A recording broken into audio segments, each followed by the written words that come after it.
नमस्कार, मैं पूनम तांगर, आप देख रहे हैं टीएनपी न्यूज। बता दें कि अब बिहार में नीतीश सरकार को लेकर, शपथ ग्रहण को लेकर यहां चर्चाएं शुरू हो गई हैं।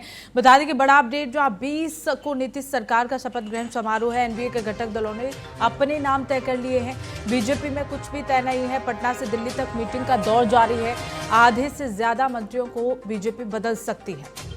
बता दें कि नीतीश कुमार 20 नवंबर को 10वीं बार मुख्यमंत्री पद की शपथ लेने के लिए तैयारी में हैं। इसके लिए गांधी मैदान में शपथ ग्रहण समारोह की भव्य तैयारियां चल रही हैं।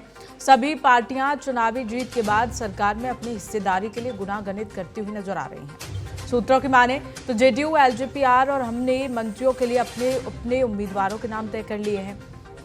लेकिन बीजेपी के भीतर पटना से दिल्ली तक मीटिंग का दौर जारी है।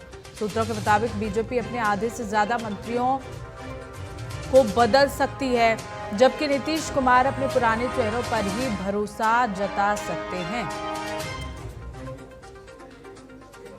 और इसी खबर पर हमारे साथ राजनीतिक विश्लेषक अमित चौधरी जी जुड़ गए हैं। अमित चौधरी जी, आपका बहुत बहुत स्वागत है टीएनपी न्यूज पर। जिस तरह से लगातार पेच फंसा हुआ है, 20 तारीख को शपथ ग्रहण करनी है, लेकिन अभी भी यहाँ लड़ाई बराबरी की हो रही है। चाहे वो जेडीयू हो, चाहे वो बीजेपी हो, ये कहते हुए नजर आ रहे हैं कि बराबरी की हिस्सेदारी होनी चाहिए।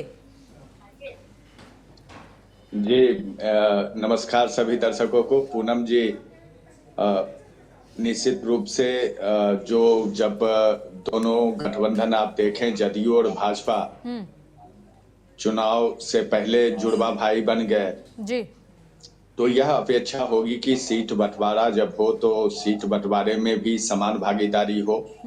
यह तो दोनों दलों के बीच होगा। यह पेच तो है। और दूसरी बात है कि जो चिराग पासवान या राष्ट्रीय लोक मोर्चा कुशवाहा साहब या हम के मांझी जी जो सीट जीत के आए हैं, उनकी भी अपेक्षाएं होंगी कि हमें मंत्रिमंडल में उचित स्थान मिले। इसको लेकर पेशोपेश की स्थिति और आपस में सुलझ बनाने की स्थिति जारी है।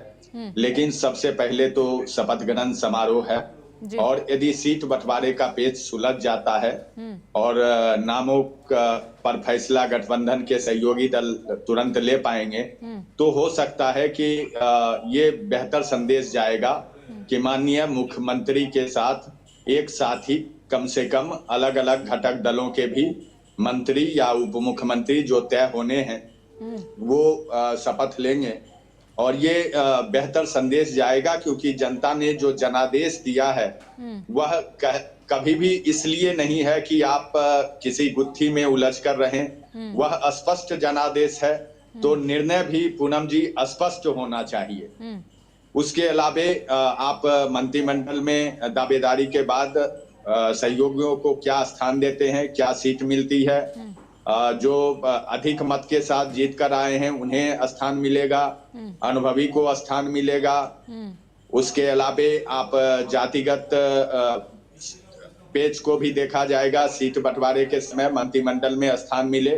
इन सारे विषय पर जो सहयोगी दल हैं, एनडीए के घटक दल हैं, वो इस पर मंत्रणा कर रहे हैं और बैठकों का दौर जारी है।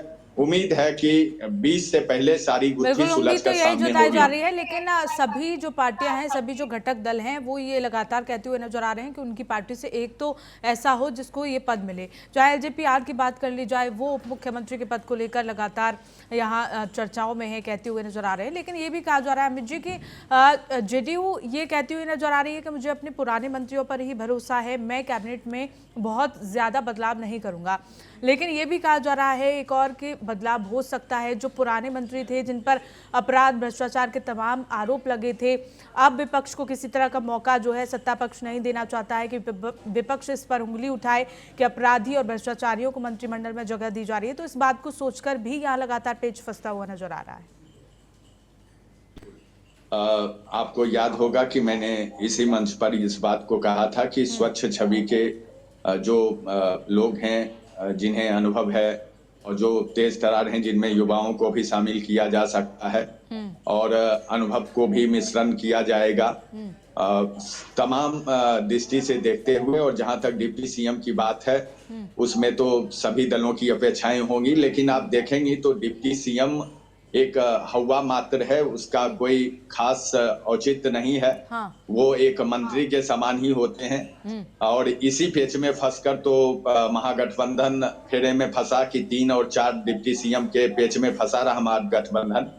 तो उम्मीद है कि 2 से ज्यादा डिप्टी सीएम नहीं होंगे और हो सकता है कि बीजेपी की तरफ से एक ही डिप्टी सीएम हो, एक सहयोगी दल के तरफ से हो और इस पर चर्चा चल रही है और बीजेपी के या जदयू के दोनों आलाकमान के द्वारा जो निर्णय होगा जी। निश्चित रूप से वह राज्य के हित में भी होगा और संगठन के भी हित में होगा। पूनम जी, बिल्कुल, वो संगठन और राजनीतिक हित में होना चाहिए। ठीक है, लौटेंगे अमित जी आपके पास। हमारे साथ हमारी सहयोगी अपराजिता जुड़ गई हैं। अपराजिता, शपथ ग्रहण की 2 बातें यहाँ मानी जा रही हैं। एक तो कि मुख्यमंत्री या 5-6 मंत्रियों के साथ शपथ ले सकते हैं और दूसरी ये भी मानी जा रही है कि मुख्यमंत्री हो और 2 मुख्यमंत्री और 20 मंत्री शपथ लेंगे।